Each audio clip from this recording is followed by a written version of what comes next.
नमस्ते, मेरा नाम अंकिता है। मैं अजमेर राजस्थान बेस्ड हूँ और यहाँ पे एक ऑर्गेनिक डेयरी फार्म चला रही हूँ। ऑर्गेनिक फार्मिंग करती हूँ और एक प्रोसेसिंग यूनिट है जहाँ पे हम ऑर्गेनिक सर्टिफाइड प्रोडक्ट्स बनाते हैं और बेचते हैं। मैं born and brought up Ajmer में हूँ। मेरा स्कूलिंग सेंट मेरीज से है और उसके बाद पोस्ट ग्रेजुएशन मैंने IIMS कलकत्ता से किया है। उसके बाद मैं अब्रॉड थी, US एंड जर्मनी मैंने वर्क किया है एंड मेरे पास अप्रॉक्सीमेटली 11 ईयर्स का वर्क एक्सपीरियंस है।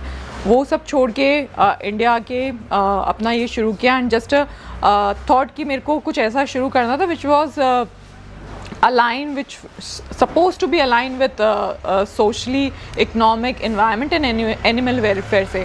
तो उसके लिए मेरे को suitable एग्रीकल्चर और डेयरी फार्मिंग ही लगा था। तो after giving a lot of thought, बहुत सारी स्टडी करने के बाद मैंने इसको अपना पैशन बनाया। इसमें बहुत सारी स्टडीज़ करी, एक्सपेरिमेंट किए एंड हिट एंड ट्रायल करके वी आर स्टैंडिंग विथ मातृत्व टुडे। 2014 में जब मैं मेरी जॉब छोड़ के वापस इंडिया आई थी तब मेरे को अपना इनिशिएटिव को कुछ नाम देना था। तो मातृत्व शब्द का मतलब होता है मदर्स लव, माँ का प्यार। तो सिंस मैं डेयरी फार्मिंग शुरू कर रही थी तो डेयरी फार्मिंग में हम लोग अपनी गायों को पूछते हैं तो वो एक माँ है, एग्रीकल्चर करते हैं तो धरती को भी हम पूछते हैं, वो भी एक माँ है। तो इसीलिए मातृत्व शब्द मैंने को अपना ब्रांड नेम बनाया और उसका मतलब है मातृत्व, मदर्स लव। मैंने 2014 में सेटअप शुरू कर दिया था। फिर जैसे जैसे सेटअप बढ़ता गया, प्रोडक्ट्स बढ़ते गए, प्रोडक्शन बढ़ता गया, वैसे वैसे सेटअप चेंज होता गया। देखिए, शुरुआत जब हमने करी थी तो हमने 10 गायों से शुरुआत करी थी और जो स्टार्टिंग में इनिशियल 10 गायें जो लेके आए थे वो हम लोग लेके आए थे साहिवाल, थारपारकर और राठी। और पहला प्रोडक्ट जो लॉन्च किया था मार्केट में या जिससे हमने शुरुआत करी थी वो था दूध। तो लोगों को दूध के बारे में बताना, बेसिकली देसी गाय के दूध के बारे में बताना जो कि फेमसली नोन है A2 मिल्क, उसके बारे में बताना। तो वो मेरी स्टार्टिंग थी। बट जब लोगों से बात की जाती थी, उनको ये बताया जाता था कि हम लोग के पास A2 मिल्क है, तो उनका जो नज़रिया था उसको देखने का वो था गिर गायों से कंपेयर करना। तो उसके बाद हमने स्टार्ट जो किया था वो गिर के अलावा दूसरी गायों से शुरू किया था।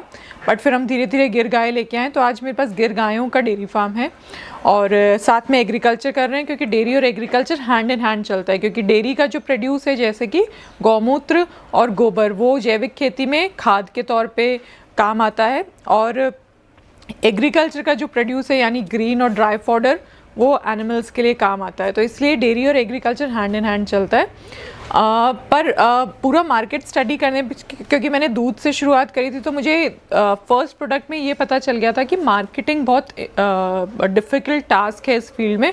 क्योंकि हम जिन चीज़ों से या जिस प्रोडक्ट से compete करने की कोशिश कर रहे हैं वो एक ऐसा प्रोडक्ट है जो कि ऑलरेडी मार्केट में प्रेजेंट है। फॉर एग्जांपल, दूध ऑलरेडी मार्केट में प्रेजेंट है, घी ऑलरेडी मार्केट में प्रेजेंट है, दालें ऑलरेडी मार्केट में प्रेजेंट है।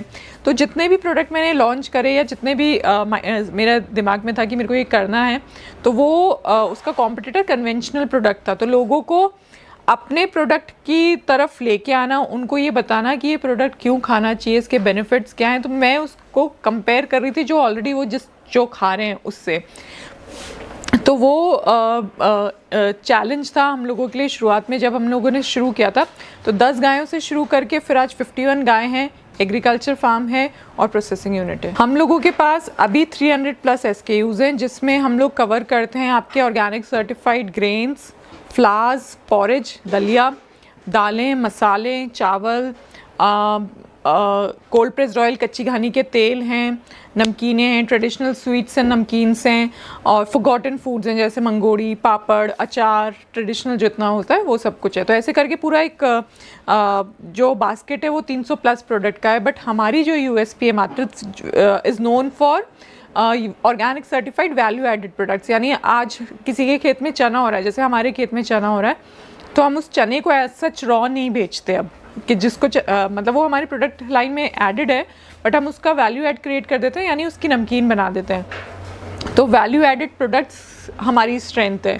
अब उस वैल्यू एडेड प्रोडक्ट्स में अगर मैं बताऊं तो हम लोग के पास 14 वेरिएंट्स हैं फ्राइड नमकीन्स के, गुलकंद के 2 वेरिएंट हैं, आंवला प्रोडक्ट्स हैं 7 तरीके के, कोल्ड प्रेस्ड ऑयल्स हैं 7 तरीके के, A2 घी है, सीजनल जो प्रोडक्ट करते हैं जैसे मंगोड़ी, पापड़, ये सब कुछ है, रोस्टेड नमकीन्स हैं, ट्रेडिशनल स्वीट्स हैं, तो ये सारी हम लोगों की स्ट्रेंथ है। हम लोगों के साथ ऑल ओवर इंडिया से काफ़ी सारे किसान जुड़े हुए हैं। अप्रॉक्सीमेटली 840 फार्मर्स हैं जो अभी एसोसिएटेड हैं, और हम सब लोग राजस्थान गवर्नमेंट के साथ सर्टिफाइड हैं। और जो चीज़ें यहाँ पे प्रोड्यूस नहीं होती, फॉर एग्जांपल जो राजस्थान में प्रोड्यूस नहीं होती, वो हम उन फार्मर्स से लेते हैं। जैसे हमारी जो हल्दी है वो मेघालय से आती है। जस्ट एन एग्जांपल, सैफरॉन जो है वो कश्मीर से आता है।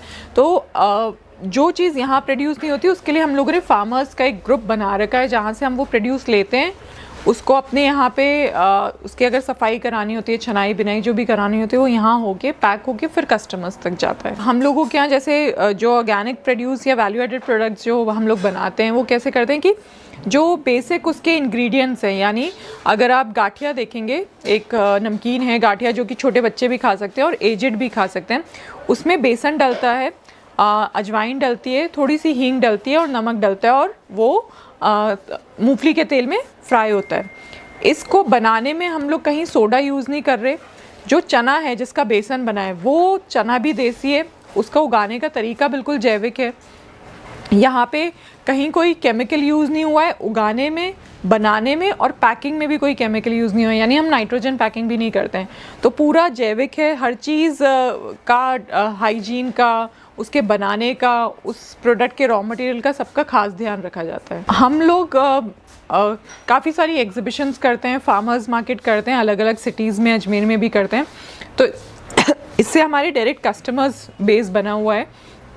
एक तो वो है, एक लोग माउथ टू माउथ पब्लिसिटी करते हैं प्रोडक्ट के बारे में, जिनको पसंद आता है प्रोडक्ट, तो वहाँ से कस्टमर बेस बन जाता है। उसके अलावा हम वेरियस ई कॉमर्स प्लेटफॉर्म्स पे रजिस्टर्ड है। फॉर एग्जांपल हम लोग अमेज़ॉन पे हैं, फ्लिपकार्ट पे हैं, जियो पे हैं, वाइब सिटी, मीशो, इन सारे ई कॉमर्स पोर्टल्स पे रजिस्टर्ड है। हमारी खुद की वेबसाइट है जहाँ पे कस्टमर्स आके हम लोग को ऑर्डर देते हैं। व्हाट्सएप पे ऑर्डर्स आते हैं, जो लोकल कस्टमर्स हैं वो फ़ोन करके ऑर्डर देते हैं। तो ऐसे हमारे पास कस्टमर बेस बना हुआ है। अभी ऑन द जॉब हम लोग के पास 15 एम्प्लॉयज़ हैं जो वर्किंग हैं, और इनमें से मेजर लोग फीमेल्स हैं, क्योंकि मेरा जो मोटिव है मातृत्व का, it's an organisation which is owned and run by females. तो मेरे पास हर सेक्टर में जितने भी लोग मेरे पास ऑन शोर हैं या ऑफ शोर हैं, वो सारे फीमेल्स हैं, मेजरली फीमेल्स हैं। अब्रॉड से वापस आना वॉज अ टफ डिसीजन। उसके लिए तो सबको ये था कि वाई, एक क्वेश्चन मार्क था कि आप एक कॉर्पोरेट जॉब, एक वेल सेटल्ड, और लोगों का मतलब ख्वाब होता है, ड्रीम होता है that they should go abroad. मैं न्यूयॉर्क जैसी सिटी में प्लेस थी, तो लोग सपना देखते हैं कि वो लोग न्यूयॉर्क जाएं एंड अपनी लाइफ जी के आएँ। तो मैं वो सब छोड़ के आई, तो मेरे लिए एक थोड़ा टफ डिसीजन था, एक्सेप्टेंस थोड़ी टफ थी, but as compare to the current scenario, पर मेरी फैमिली ने कभी मेरे को डिस्करेज नहीं किया। उन्होंने हमेशा मोटिवेट किया कि I wanted to do something of my own, they always motivated me. And उनके सपोर्ट से, आज मेरे हस्बैंड के सपोर्ट से, मेरी फैमिली के सपोर्ट से I am growing very well. मेरा एक बेबी भी है। I am a mother, full time mother and a full time business woman who is taking care of all this thing and running it very well. Family को भी manage करती हूँ, business को भी मैनेज करती हूँ। इट्स बिकॉज कि मेरी पूरी फैमिली अब मेरे को बहुत अच्छे से सपोर्ट करती है। It's my parents, my in-laws and everybody else. अगर आप इस फील्ड में आना चाहते हैं, अपना कुछ इनिशिएटिव एग्रीकल्चर या डेयरी में कुछ शुरू करना चाहते हैं, कुछ out of the box thinking है आपकी, तो आप उसको इनिशिएट कीजिए। It's just a matter of fact कि आपको थोड़ा सा पेशेंस, थोड़ा हार्डवर्क और थोड़ा टीम वर्क के साथ काम करना पड़ेगा। तो इट्स एन अचीवेबल जॉब, आप बहुत कुछ अचीव कर सकते हैं, क्योंकि ये स्कोप, इस फील्ड में स्कोप बहुत वाइड है, और अब मैक्सिमम लोग इस फील्ड की तरफ आ रहे हैं। एंड अगर आयरनी देखी जाए तो कोई भी काम बंद हो सकता है, पर खाना बंद नहीं हो सकता। जब तक इंसान है इस धरती पे, तो खाना तो होगा ही होगा। तो खाना एक खाने से रिलेटेड, या खाना एक ऐसा बिजनेस मॉडल है जिसमें मतलब बहुत वाइड स्कोप है। So everybody who want to come into it, have their own ideas which they want to include into it, are most welcome, and I'll wish them all the best.